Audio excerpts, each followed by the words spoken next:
Good midday, good midday,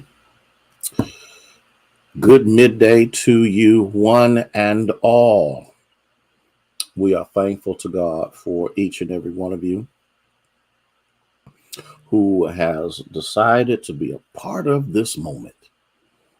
And we just want to thank God for all that you do, all that you aspire for, all that, all of Him that you want to know better than anybody else. Good midday, Katrina. How you be?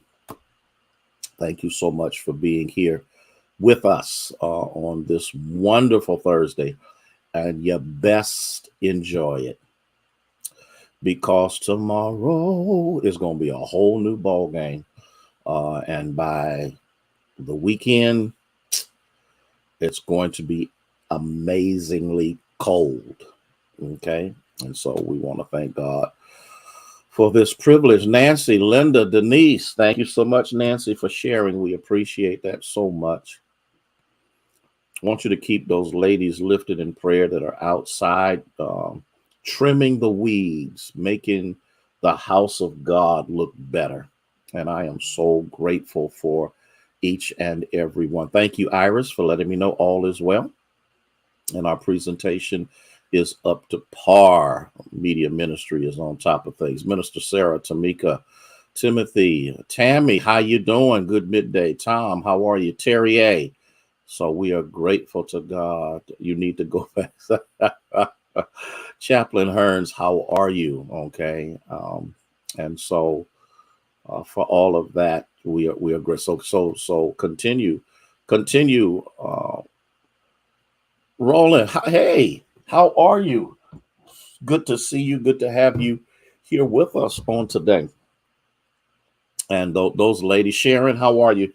Those ladies are out there trimming them weeds, getting those things in order. And I am thankful that I have people who are willing to sacrifice their Thursday. They could be sitting at home chilling out, but they said, no, we just want to make sure the property looks good, that it's a true representation of the kingdom of God, that we don't have no weeds. So we're grateful to God for that. Debbie, Elder Clay, thank y'all so much for being here with us on today.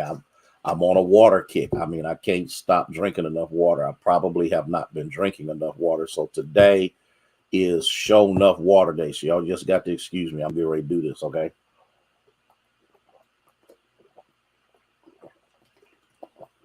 Mm, mm, mm, mm, mm. That was good to my soul. Mary Moss, bless you. How's that little girl doing? Tell her we said hello. William, how you feeling, man? Thank you for being here with us. And we're just glad that you're all here. And well, hello, Cora. Is that you, Cora? Is that you? Okay. Thank you for sharing, Tamika. I see that you did so. Thank you so much. And your daughter did beat you in the share. Doe, I want to know what's happening in the great borough of Midland, Pennsylvania. Thank you so much for being here. And again, Kim, good midday to you. You better enjoy this day. You best enjoy this day. Now, here's what I need you to do. I need you to pray for the annual session that begins next week. Thank you so much, Mary. I appreciate that. And that all goes well, that people who will be traveling from the Four Corners and areas in Ohio will get there safe and sound.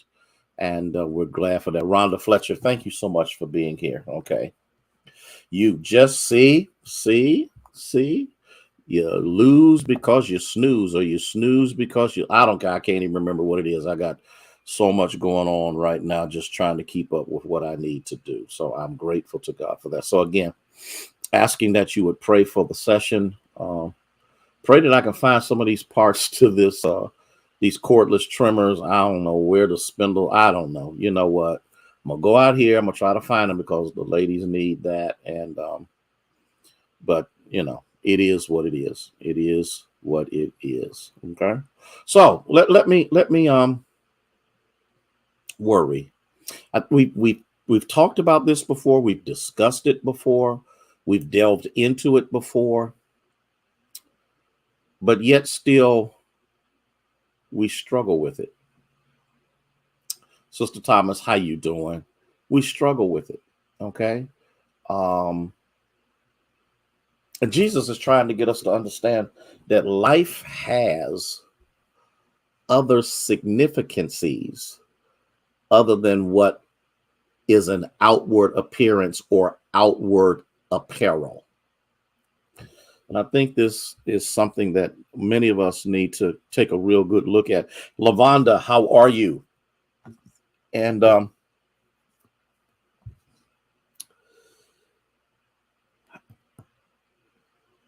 Lord is real clear about purpose and motive.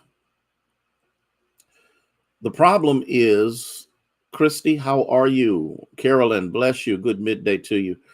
The problem is we look at the appearance, and that's what got Israel in trouble. Because Saul was tall, dark, and handsome, and they wanted a virile king. They wanted to be like everybody else, though they're not supposed to be like everybody else. And they chose him, and he started smelling himself, thinking that he was all of that. And we forget that much of what we do, much of who my hand is itching. Bless the Lord. I'm waiting on the blessing. That which we've experienced in life has not been because we've always been completely qualified, but the fact that God has given us favor and has blessed us in spite of us. LMA, dear, how you doing? All we have to do is just take a moment and look back over our life. Let me look at this. Luke chapter 12.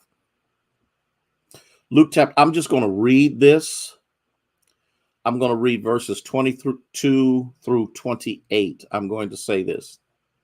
Then he said to his disciples, therefore I say to you, do not worry about your life or what you will eat, nor about the body on what you will put on. Life is more than food, and the body is more than clothing. Okay. Are y'all with Minister Sarah? Thank you for doing that's a good one. Okay. I'm gonna put this in the thing so people can see it. Minister Sarah, Minister Faye, thank you for being here. And so he goes on to say, consider the ravens, how they, Casper, how are you? They neither sow nor reap, which have neither storehouses or barns, but God feeds them. Pat Axel, how are you? Casper, bless you for being here. Christine, good to have you with us. How much more value are you than the birds? Elder Pam, how are you? And which of you by worrying can add 1 cubit to his stature? In case you want to know, a cubic is 1.5 feet. If you are not able to do the least, why are you anxious about the rest? Consider the lilies, how they grow, and they neither toil nor spin. And yet I say to you, Solomon, even Solomon, in all his glory was not arrayed as one of these. If then God so clothes the grass, which today is in the field and tomorrow is thrown in the oven, how much more will he, God, clothe you? And then he says, oh, you of little faith. Pamela Stevens, bless you for being here. And that's true. That's true, Cora. All of the foolishness and all of the craziness that has been over the decades was brought to pay. He was the Pandora's box. So let's talk about this. Look at what he's saying. He's saying we are so consumed with stuff, things, appearances that we really don't know how to live life. We really don't even know how to enjoy life because we're in such levels of competition. He says, now here's what I want you to do. I want you to look at those things which have no capacity to actually provide for themselves. Oh my God. He says the birds cannot provide for themselves, but I do. Wendy, Elder James, how are you? Consider uh, that you cannot add a foot and a half to your stature, and yet still God takes care. Consider the lilies that grow. They don't have, Winnie, bless you for being here. They don't have a storehouse. They don't have anything to put stuff in. They don't work. And yet still in Solomon's glory, because you got to remember, Solomon brought the antithesis in human form of the power and the glory of God. Lynn, bless you for being here today. Solomon created, through the temples and all of those things, a mirror-like representation of the glory of God on earth. Things made of gold and precious wood and all of that, which brought glory to God, because it enabled us to grasp a modicum, because it's impossible for us to grasp the fullness of God, and brought it to the point where it could be understood or grasped by mankind. He said the grass, it just grows. But guess what? I provide the nutrients. Have you noticed something? I'm gonna see if you've ever noticed this. Whenever we go through a long period without rain and the grass begins to brown, have you noticed that no matter how much you water it, now you do preserve some of it, but no matter how much you water that grass, Wendy, it still stays brown until, oh, bless his name, God brings rain. And in his rain are the nutrients that don't exist in any other capacities of water. And all that rain has to do is to begin to soak itself in the ground. And the next thing you know, the grass that was brown all of a sudden turns green again. Mm, mm, mm. Mary, how are you? How's your husband doing? We've been praying for him. I think I saw some pictures of him or something. So we're grateful to God that all is as well as it is. I believe it was his birthday and your daughter posted something. I don't know. And so in the midst of this, I want you to think about what God provides and how it produces without the recipient of the productivity actually engaging in doing anything to be better than what they already are. Well, Lena, how are you? Gina, bless the Lord for you. Did you hear me? The illustration is so powerful, and maybe none of you have ever paid any attention to it, but over the years, I've noticed that it is something about God's rain, and no matter how polluted it may be, no matter how nasty it may be, once it hits the earth, it begins to interact with the grass, and that which was brown now turns green again. And Yana, bless you for me. And the thing is, it's all temporary. Good. Glad, because we're praying for them. Grass only grows in seasons. See, and one of these days, Sister Thomas, I'm gonna preach a message about how rain makes the difference. Y'all remember when they were looking for rain, and he kept telling the servant to go out and look, and there wasn't any rain, and he came back and said there wasn't any rain, and he said, well, let's try it again tomorrow. And all of a sudden, the servant says, I see something in the air, and it looks like a cloud about the size of a man's hand. And when that rain showed up, it nourished everything. Okay.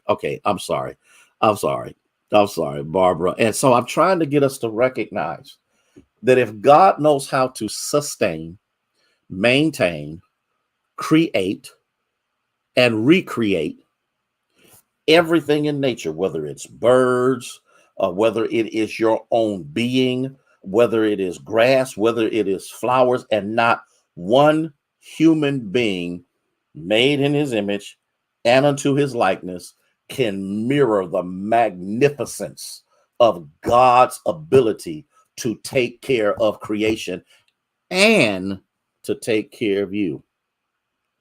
And so he says, if God who clothes the grass today is in the field and tomorrow is thrown in the oven, how much more will he clothe you? Have you ever had God bless you with a clothing surprise?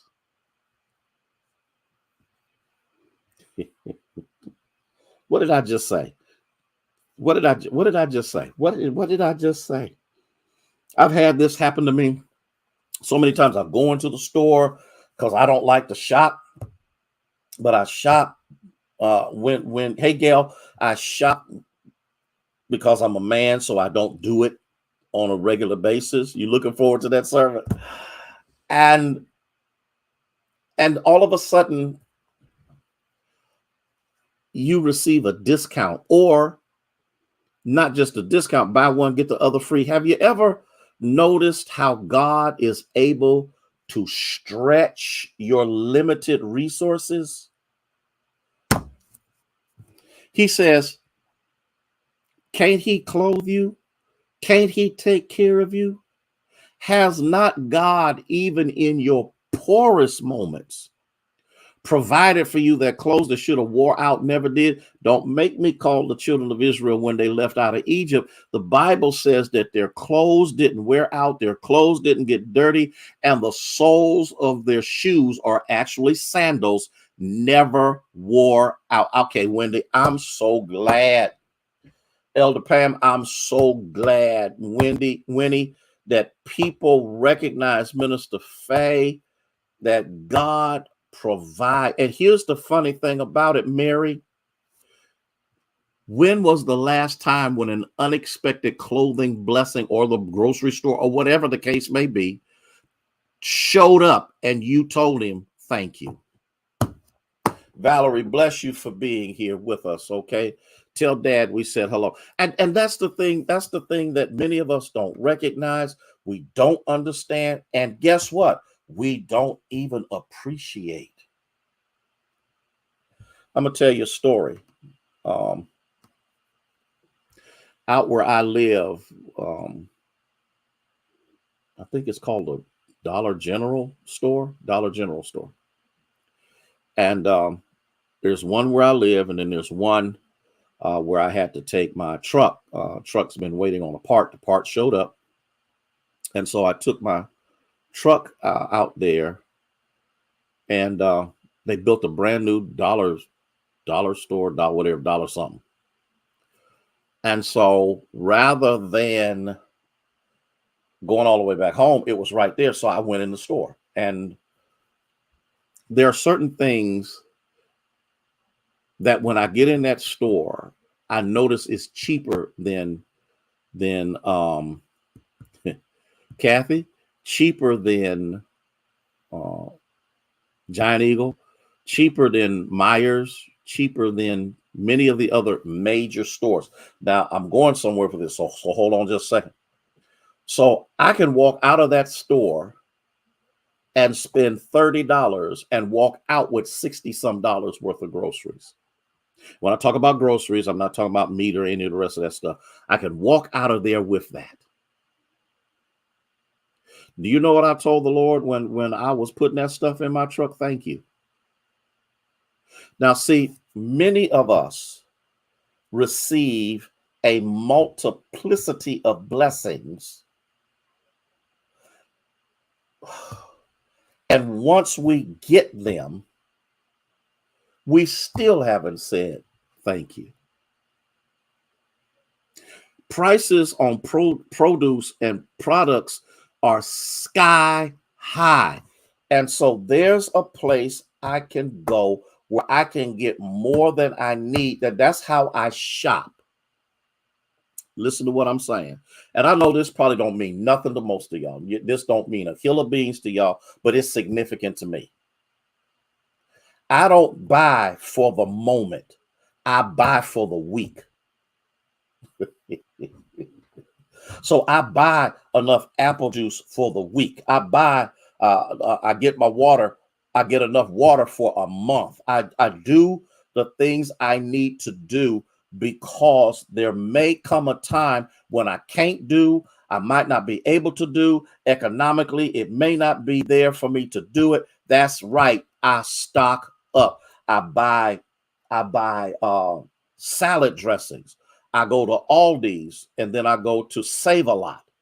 They have salad dressing at a reasonable price. I come out with 8 or 10 of them because they're non-perishable. See. And so when the prices go up on things, I go to the basement and get what God enabled me to get at a cheaper price. Oh, you better talk to me, Kim. Do you hear what I'm saying? And so while folk run into the store every day, I'm running to the basement, and it lasts. Okay. So here's what I'm saying. Oh, ye of little faith, you of little faith, you worried about this, you worried about that. Let God give you some wisdom. And then when other people are scattered around, running crazy, doing all kind of stuff, you can sit in your chair, watch you some TV and chill out. Why? Why? Because you recognize that God will supply every need according to his riches and glory. And here's what happens. The money you saved goes in the gas tank. The money, see, y'all. Listen, I got to go. I got to go. But when I come back tomorrow, I'm gonna talk about and deal with some more stuff starting at verse 29, and then I'm gonna move on because faith without works is dead. And somewhere along the line, as I'm telling you, God will give you some unexpected blessings out of nowhere. Why? Because he's God.